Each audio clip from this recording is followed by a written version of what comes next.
Bismillahirrahmanirrahim. Assalamualaikum warahmatullahi wabarakatuh. Apa kabar anak-anak semua? Sehat? Insya Allah. Kali ini kita akan membahas tentang pelajaran pendidikan agama Islam dan budi pekerti dengan tema iman kepada kitab-kitab Allah Subhanahu wa Ta'ala. Tapi sebelumnya, marilah kita sama-sama berdoa. Berdoa dimulai.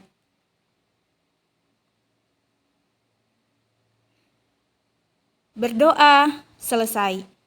Ya, baiklah anak-anak, kita akan membahas tentang iman kepada kitab-kitab Allah. Iman kepada kitab-kitab Allah Subhanahu wa Ta'ala. Ya, yang pertama, kita membahas tentang pengertian iman secara bahasa Arab, yaitu amana yu'minu imana, yang artinya membenarkan.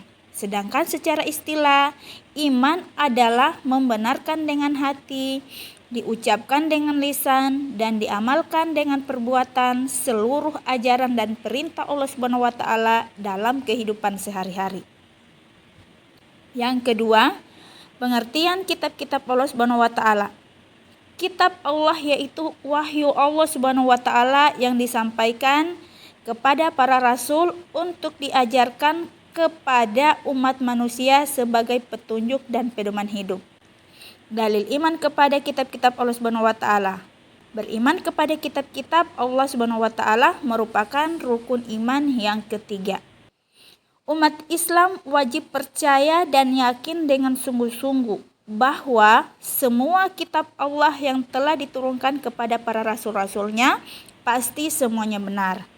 Hal ini tercantum dalam Quran Surah An-Nisa ayat 136 yang artinya, wahai orang-orang yang beriman, tetaplah beriman kepada Allah dan Rasul-Nya dan kepada kitab-kitabnya yang diturunkan kepada Rasul-Nya serta kitab yang diturunkan sebelumnya.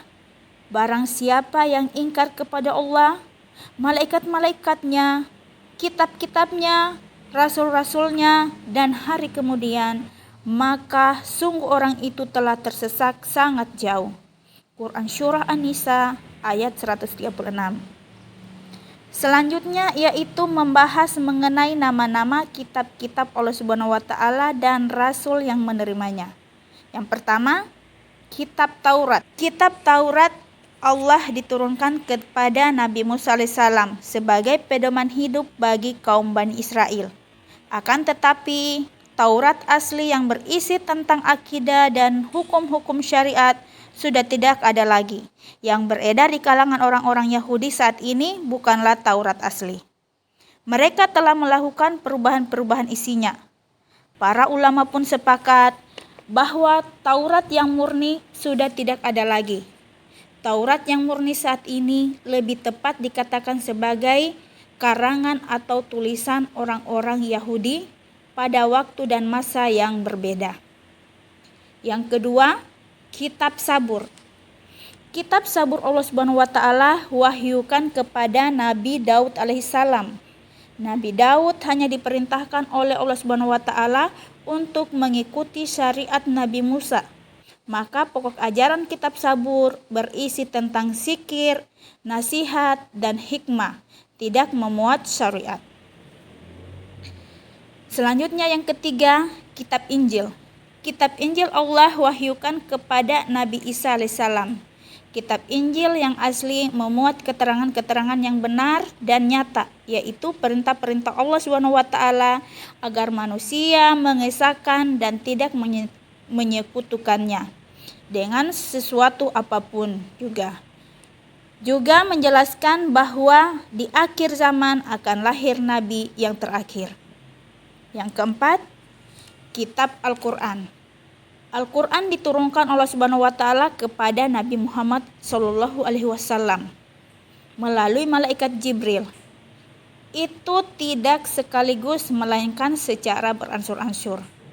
Kurang lebih selama 22 tahun, 2 bulan, dan 22 hari yang terdiri dari 30 juz, 114 surah, 6.236 ayat. 74.437 kalimat dan 325.345 huruf. Turunnya Al-Quran disebut dengan Nuzulul Quran. Al-Quran diwahyukan kepada Nabi Muhammad SAW. Sebagian isinya menghapus sebahagian syariah yang tertera dalam kitab-kitab terdahulu dan melengkapinya dengan hukum yang sesuai dengan hukum syariah yang sesuai dengan perkembangan zaman. Isi pokok kandungan Al-Quran. Yang pertama, Al-Quran menjelaskan tentang akidah dan keimanan. Yang kedua, ibadah dan akhlak. Yang ketiga, muamalah dan syariah. Yang keempat, tentang janji dan ancaman. Yang kelima, kisah-kisah. Dan keenam, peristiwa yang akan datang. Itulah gambaran isi pokok Al-Quran. Terus selanjutnya yaitu keistimewaan Al-Quran dibandingkan dengan kitab-kitab sebelumnya. Yang pertama, Al-Quran sebagai kitab suci yang terakhir dan dijamin keasliannya.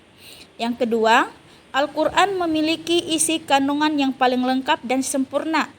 Isi Al-Quran mencakup segala aspek kehidupan manusia. Yang ketiga, Al-Quran tidak dapat ditiru dan dimasuki oleh ide-ide manusia. Yang keempat, Al-Quran isinya sesuai dengan perkembangan zaman. Itulah tadi materi pendidikan agama Islam tentang kitab-kitab Allah Subhanahu wa taala. Bisa kita simpulkan bahwa yang pertama, iman kepada kitab Allah adalah rukun iman yang ketiga. Yang kedua, pengertian iman kepada Allah Subhanahu wa taala adalah meyakini dan membenarkan bahwa Allah Subhanahu wa taala telah menurunkan dan mewahyukan kepada para rasul yang termuat di dalam kitab-kitabnya, yaitu Taurat, Zabur, Injil, dan Al-Quran. Yang ketiga, isi pokok dari semua kitab Allah Subhanahu wa taala ini sama, yaitu bertauhid dan mengesahkan Allah Subhanahu wa taala. Yang keempat, kitab Al-Quran memiliki keistimewaan dibanding kitab yang lainnya. Demikianlah materi kita kali ini. Semoga bermanfaat. Akhirul kalam. Wassalamualaikum warahmatullahi wabarakatuh.